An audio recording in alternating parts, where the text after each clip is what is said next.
Hi, I'm Lance Henriksen. You're watching Bryan Lomax's Movie Talk. Don't turn it off.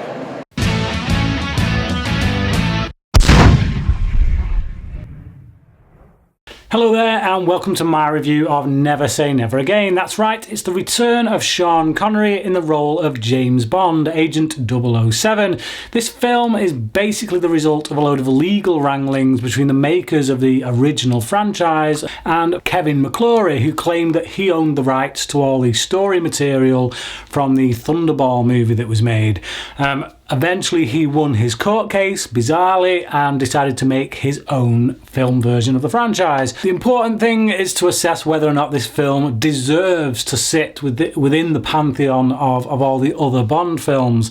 I think the answer to that question is a very simple one. No, it doesn't. But let's see why. With this film, we don't get the usual gun barrel sequence. That is gone. That is an element that was created for the MGM Studios films. So obviously Kevin McClory is not allowed to use anything that they came up with because they have the copyright to it. Anything you find in this film is stuff that he came up with in the story that he wrote with Ian Fleming, so he's able to use it. M was there in that story, Q was there in that story, therefore he's allowed to use it. The theme song to this film is one of the worst you are ever likely to hear. Unfortunately, this theme is playing over the top of what is actually a fairly decent action sequence, but that action sequence is ruined not only by the fact that when Connery's Bond is shooting his gun, he doesn't appear to be firing any bullets, but also by the fact that this whole action sequence is just a training exercise, much in the same way as the training exercise was in the beginning scene of From Russia with Love, only this one makes even less sense. The fact that none of these characters Bond is interacting with kind of figure out his tactics is a little bit beyond me, because they're government hired, they're government agents, they're in on it. So when Bond throws that weird frisbee thing and they don't know that it's a distraction, it's just a little bit bizarre to me. What's even more bizarre to me is the next scene which follows, in which Bond is being chewed out by M, played here by Edward Fox, rather laughably by Edward Fox in fact. None of the charisma of Bernard Lee whatsoever, and quite frankly just a bit of a joke on screen. They're playing back the footage from the training scenario, only it's all edited together. It's not a single camera take or anything, it's all edited. It's the exact same footage we've just seen in the opening scene, and you really have to ask yourself, where were these cameras placed and who was editing this stuff in order to get what we saw in the opening just for the sake of a government exercise, training exercise? So as punishment for failing in this training exercise, M sends Bond to what is essentially an old farts retreat, only for government agents, I guess. And here Bond is apparently going to regain his senses and kind of reinvigorate his reflexes, hopefully making him the agent he once was. It's whilst at this spa that Bond stumbles on a plot by Spectre to basically take this man called Jack Palacci, who's a pilot for the military, and give him the same eye, so to speak, as the president, so that he can basically get through security systems and steal some nuclear warheads. Now, this is the main problem with the film, and it's also one of the main problems I had with Thunderball, which is this. Everything that Bond finds out, or more to the point, everything that MI6 finds out, is entirely down to Bond just stumbling upon it. There's no real investigative work. It just so happens that Bond is in the right place at the right time in order to find out a piece of information, and it just makes the rest of the plot fall apart, quite frankly. And another thing is this: we are told what is going on with Jack Palacci, with his eye, with regards to his eye, during a scene in which we see Blofeld and basically all of his minions. We don't need that scene. We shouldn't see that scene. This thing should be a mystery. We should find out what Bond finds out when Bond finds it out. But instead we're spoon-fed all this information before Bond stumbles upon it, and therefore we already know exactly what's going on. There's no mystery here at all. Anyway, Bond is caught spying on this man Jack by agent number 12. This is an agent that works for Spectre. She's number 12. Probably the best best thing about the film, to be honest, or one of the best things, is this character. She's quite a ferocious character. She's seen really giving it to Jack, beating him up, so she's a very dominant woman, but she catches Bond in the act, spying on them, unbeknownst to Bond.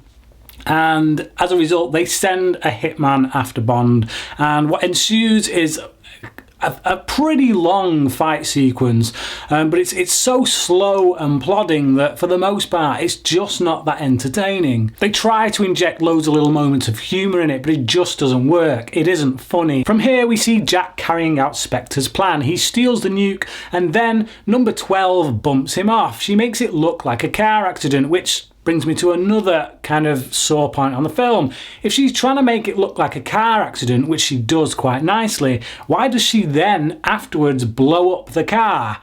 This instantly would tell the police that there was foul play, whereas before she put that bomb in, it just looked like a car crash. It's lapses in logic like this throughout this entire screenplay that just really drag it down. The Spectre agent who picks up the nuclear weapons is Largo, played by Klaus Maria Brandauer, and I must say I much prefer him in this role of Largo.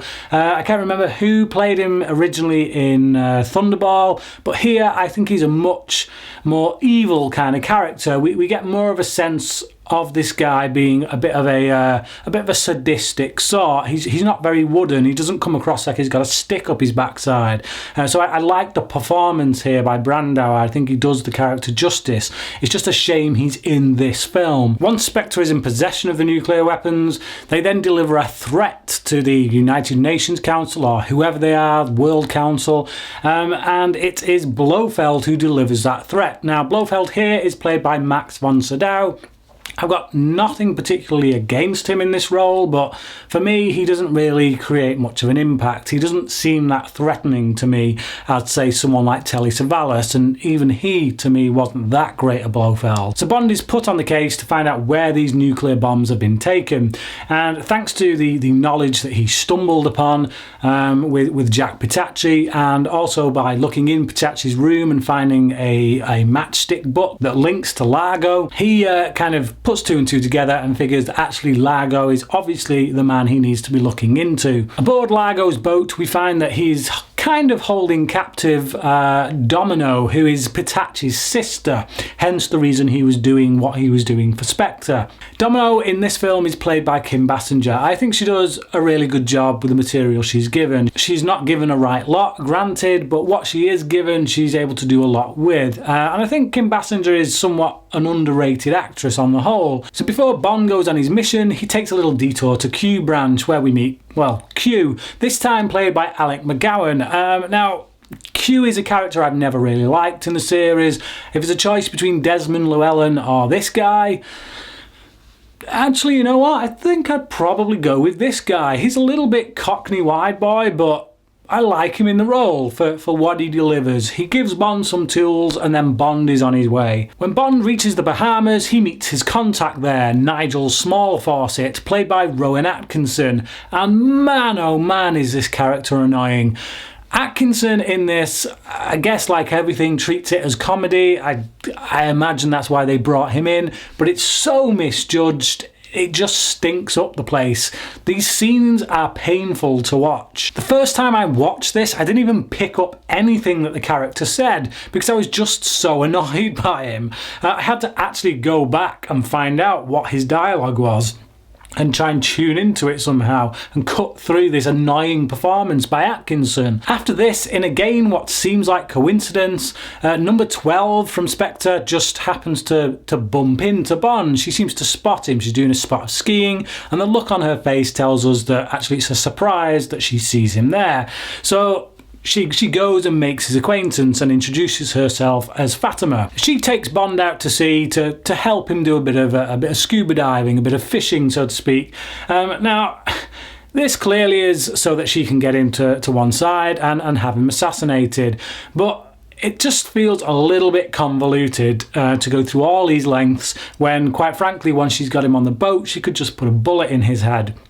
Anyway, after what is a rather bizarrely filmed sex scene, possibly the worst sex scene I've ever seen in cinema history, She takes Bond down under the ocean. Now, while they're down in the bottom of the ocean, she straps a device to Bond that basically forces sharks to come after him, some kind of sonar device or whatever, but it sends sharks crazy and they all come after him. Like I said, it's really elaborate, unnecessarily so. A simple bullet to the head would have just sufficed. So when this doesn't work and Bond escapes, Fatima tries a more direct approach by planting a bomb in his hotel room. Of course, he's not there, he's shacked up with some other bird in a different room, so she blows up the room without him in it. After this, Bond meets up with Felix Leiter. I'm not quite sure why, because he seems pretty redundant. He doesn't really do a right lot in this film. However, what I will say is I do like the actor who's playing him. He's probably my favourite actor in this role so far. He's very, I don't know, just easygoing. There's something quite breezy about him. He's very likeable. He doesn't feel stilted like a lot of the previous actors that have played this character did. From here, Bond does a little bit of spying on Largo's yacht and spots Domino, and basically, from what we can tell, instantly falls in love. He's certainly attracted to her anyway, and he follows her to a spa, a health spa, and poses rather creepily as a masseuse. Gives her a little bit of a massage in order to try and get information out of her, and like I say, it's a bit creepy. This guy is twice her age, and yeah, there's something just a little bit off about it at this point in the series. Bond goes to a casino where Largo is playing at the tables, and he faces him there for the first time. It's also here that he orders a drink, and it's actually a vodka on the rocks, not the usual martini, shaken not stirred. So yeah, that's something obviously that McClory didn't have the copyright for. He faces, as I say, Largo at the tables, and they have an arcade game face-off, and the graphics on this game look terrible, and the way that this game is played just all looks terrible. It all looks hokey, it looks wooden, and it's just completely unexciting. It is dated terribly. I'm sure when this came out it looked very high-tech and very special effects driven, but now it just, quite frankly, looks a bit crap. As payment for winning this ridiculous game, Bond, instead of taking the money, decides to have a dance with Domino, and it's during this dance that he tells Domino that her brother is actually now dead as a result of being caught up in this plan of Largo's. Largo, being the jealous sort, he doesn't take too kindly with Bond dancing with Domino, and he gives Agent Number 12, or Fatima, another chance to kill Bond. And this results in what is probably the standout set piece of the film. There's a bike chase, there's a lot of cars smashing up, it's shot quite well, it's quite tense in some parts, and I do like this character of Fatima, and she does get her death scene here with the use of Bond's pen that he was given from Q. It's this exploding pen, and I like the fact that throughout the film there's been a running joke about how this technology doesn't quite work, it's a bit iffy, and we see that here when Bond shoots Fatima with it, and it doesn't quite go off at first, but then eventually it blows up and she gets a good death sequence. Bond gets back on board Largo's ship and attempts to derail his operation, but when he's captured, he and Domino are sent basically into this house in I don't know where, and are held there as prisoner, basically, kind of left there to rot, I guess. Naturally, Bond escapes and manages to rescue Domino, and the two of them jump into the sea on a horse from a rather great height in what is quite frankly one of the worst special effects I've ever seen. Some really dodgy blue screen. Based on information that Bond gives to his bosses,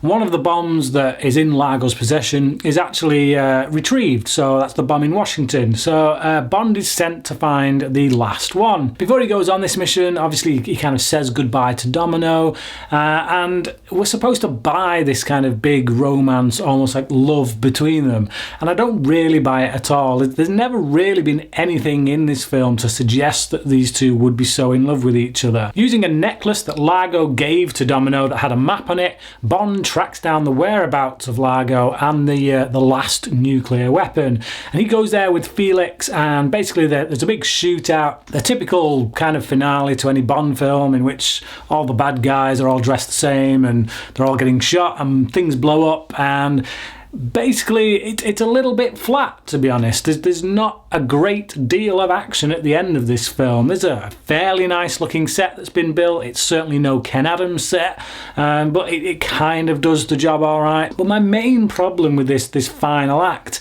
is actually the final fight scene, the final showdown between Bond and Largo.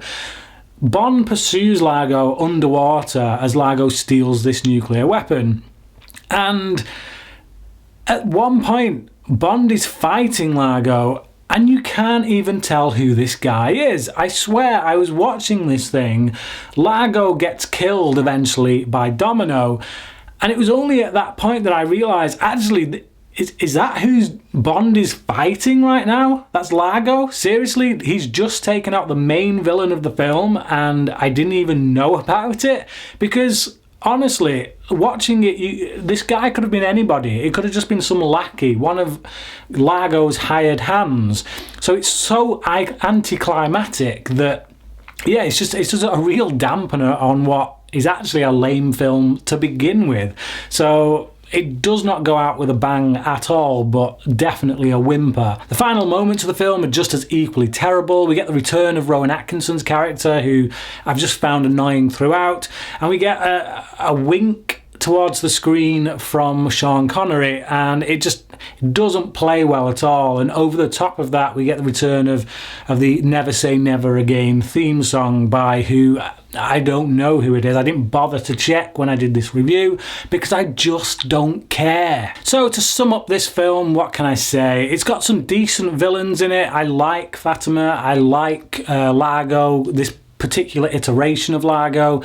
It's got a pretty decent action set piece with the bike and car chase sequence, some other little bits of action in there, but on the whole it's just really naff. It doesn't really go anywhere. There's bad plotting in it, the writing is terrible, it's badly produced, it's badly directed, which is quite a surprise given that Irvin Kershner directed this, who he did one of the Star Wars films. So yeah, a really big disappointment with Sean Connery's return to the franchise. And I think I have to give this a 3 out of 10. It's not quite as bad as Moonraker, which for me is still the worst Bond film of all time, but this is a pretty close second. So I'd like to know what you thought about Never Say Never Again, and would you like to see another Bond franchise going alongside the MGM ones? I know Kevin McClory tried here and failed, and no one else could actually get the rights to the character now. But if that was theoretically a thing, if somebody could get the rights, is that something you would want to see? Would you be happy to see another studio, say, doing their own version of the Bond films alongside the MGM ones? Comment below, let me know, and until next time, thanks for watching.